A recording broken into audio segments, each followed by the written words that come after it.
Welcome to the place where we learn about and learn from the leaders in our field who are powering human creativity.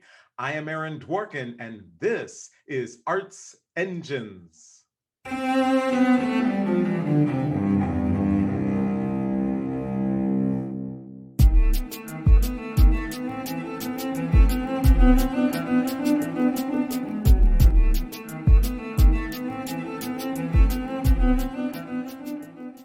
Thanks again for joining me here on Arts Engines. Today's guest is Charlotte Lee, who serves as president and founder of Primo Artists. Charlotte, welcome to the show. Thank you, Aaron. It's such a pleasure to be here.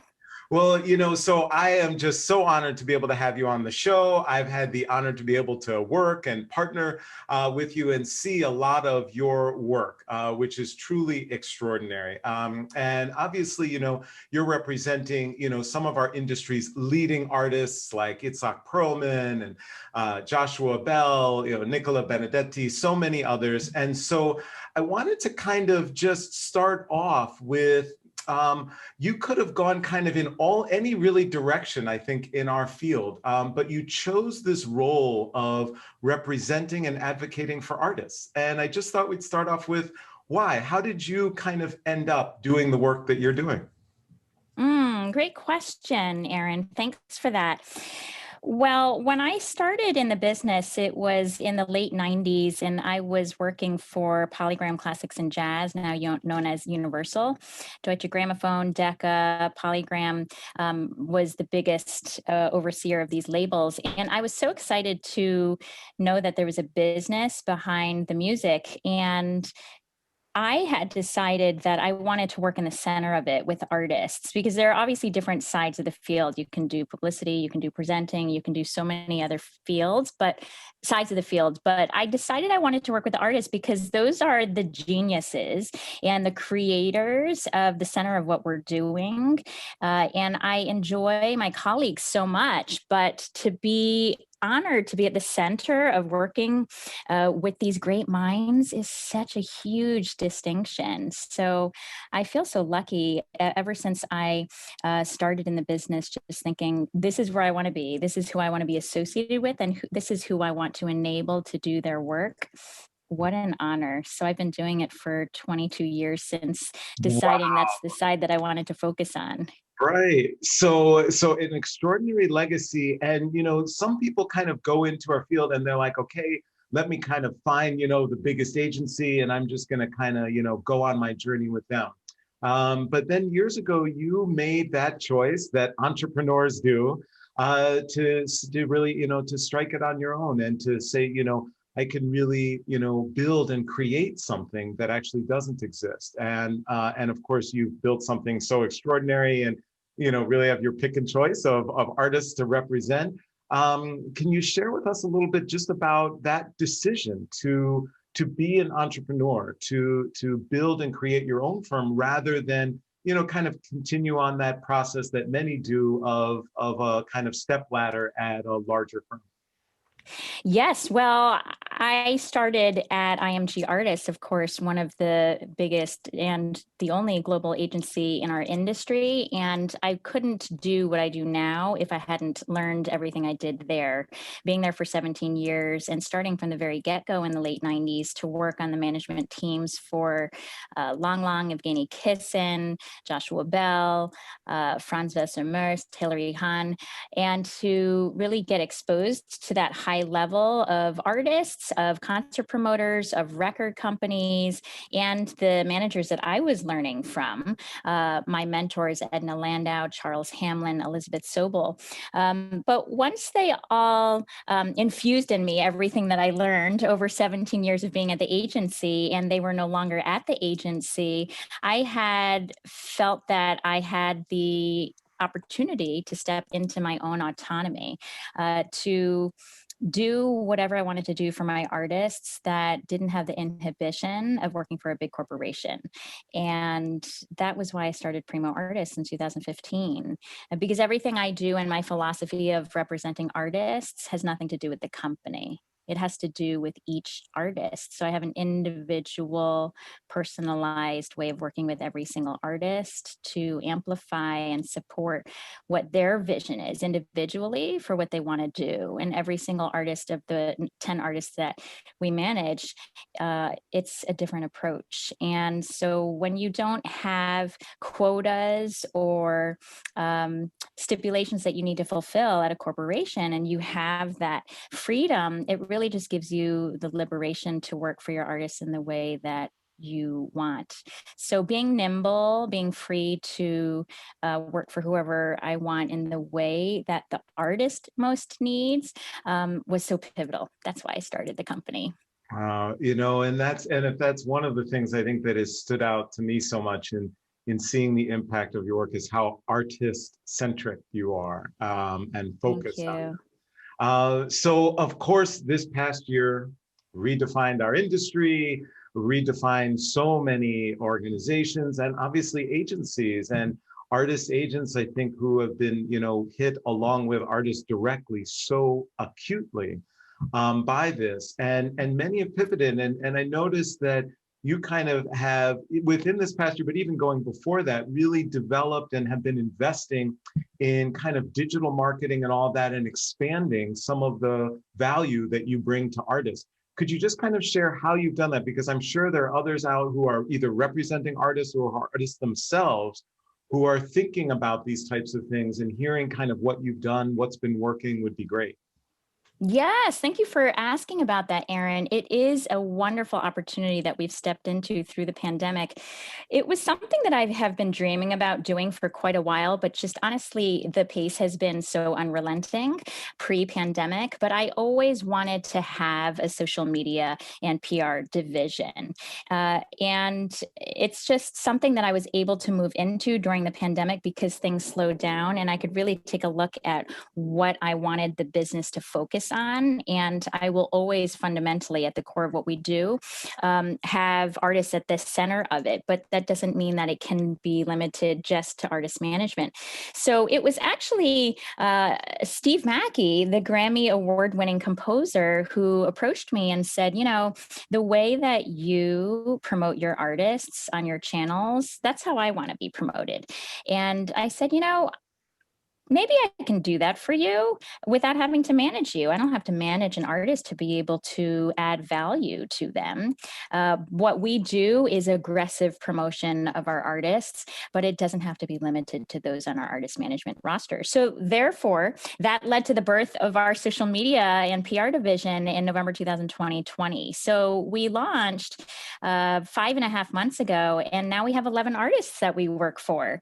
So Steve was our first artist. We have several internal artists on our artist management roster who have come on board, and we have 6 other external artists, and we just signed a 7th artist this week. So everyone from our most recent signing is Kevin Ju, the 2021 Avery Fisher Career Grant winner, all the way to festivals, the Incontri de Siena Festival in Tuscany. So we're really having a lot of fun delving into supporting artists, organizations, and do what we love doing so well, which is promoting them aggressively on their social media channels, and also managing their YouTube pages and their websites, and also helping tailor their PR pitches, working with publicity departments of all of the presenters they go to and the record companies, and making direct pitches to media outlets. So it's a totally another realm of our business, and we're really enjoying it. Awesome, awesome. So, as I think about this, a lot of people are talking about, as we come out of the pandemic, what is the new normal, all of that. As you look, not just post-pandemic, but kind of, 3 to 5 years, say short, near-term future, the kind of role of artist managers, do you see that continuing to evolve? Do you think any things will be significantly different, say in 5 years than they are now? How are you viewing that overall evolution of the field? That's a great question. We're all just evolving rapidly through the pandemic. Obviously, the first change is live streaming, and it is something that very few presenters and artists were involved in prior to the pandemic. Obviously, the Berlin Philharmonic being the leader in this, but our friends in Detroit, your neighbors, having rolled out years ago their DSO Live platform. And I think it made many in the industry scratch their heads thinking, well, why would musicians and orchestras want to give away content? You're not charging for it, so you're reducing your ticket revenue. But that's not how we need to be thinking. We need to be thinking access, free, and expanding the world and the people who can consume what we have to offer, because it's not about making money, right? It's about increasing the exposure to audiences that don't typically have an opportunity to listen to it. So it's great because the pandemic has stretched us into this area. Also with artists really coming on board, and this is why we're growing so rapidly in the social media department, artists realize that they have to use the megaphone that they have, their platforms, to create content, because in the absence of music critics and coverage in newspapers and on television and traditional media outlets, they have to take advantage of the platforms that they have. And they also should appreciate and do appreciate the ability to be able to craft messages in their own words. So it's not through a third party, but it is literally, if they want to make an announcement, if they want to say something, they can do it on their platforms. And you see that in the mainstream world as well, right? Celebrities are making announcements on their Twitter and their Facebook pages and their Instagram. And now with all these other platforms, TikTok and Clubhouse and all these things, it's just an opportunity to engage more directly. We're very active in Clubhouse, and we run the classical music club with David Skudlik. And it's the fastest growing club in classical music. And people are very attracted to it because, one, it's free, two, it's audio chat only, and three, it is creating a community in an ecosystem that can be very segmented. You know, there's those of us who have access to premier artists and premier presenters, but then there's others who wonder, how do we get into that world? How do we learn about it?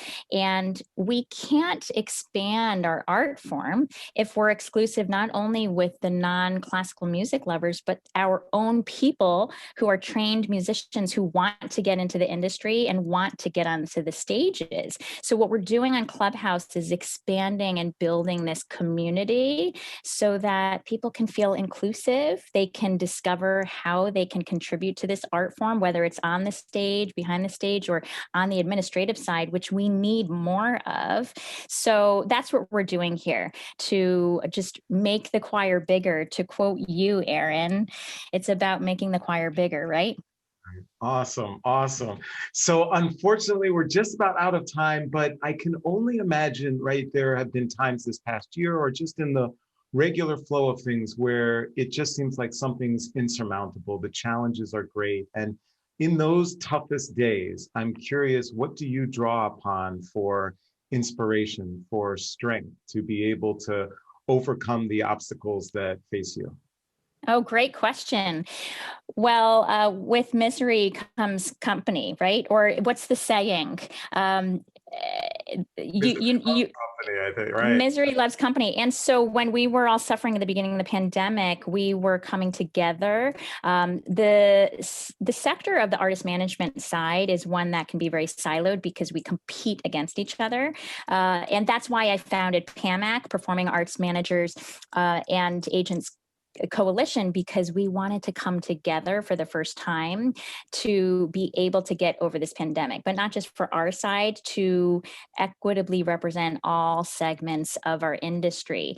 And so we just thought there's no way that we can survive. We were losing millions and millions of dollars, and we needed a rescue plan, and that had to come from the US government. So we are elated that we have over $16 billion in the Save Our Stages Shuttered Venues Operators Grant Act, Act, which was signed into law on December 27th, because it essentially gives our industry one of the only two earmarked funds, the other one being $15 billion for airlines. So this is huge for us. So in those times, we were just calling each other, texting each other, saying, what can we do? And if there's one thing we could do, it is to come together in unity for this mission, because we had to protect our art form and all the segments in the field that exist to promote it. So a tough 13 months, but a really happy ending, because the preservation is there, the support from the government is there, and we can keep doing what we're doing. So really just pleased to have everyone's support on this big, big mission. Wow. Well, as if all of the artists' work and artist support and management and digital marketing was not enough. This advocacy work, where you have really taken on an extraordinary leadership role, has literally, helped to generate billions for our industry. So, Charlotte Lee, you truly are one of the arts engines who is powering human creativity in our field. Thank you so much for being on the show. Thank you, Aaron. Pleasure speaking with you.